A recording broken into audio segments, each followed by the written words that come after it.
have this gap.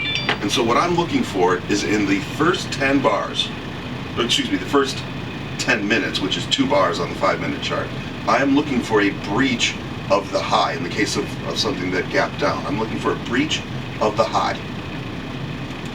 So we would say here, if this gets above there, I want to know about it. I have something else set for McDonald's. Let me take that off. And you can see it did get a little bit through there, and then it just continued right back down. So what's nice about these is that if they work, they start working pretty quickly, and if they don't work, it's a quick stop for you. So it's a low risk, potentially higher reward thing. If it's not going to make its way through the gap, just bail. So what we do is we treat this as a scalp. Scalps are 4% allocations, and ideally what you want to do, and I have this calculation out here for you on the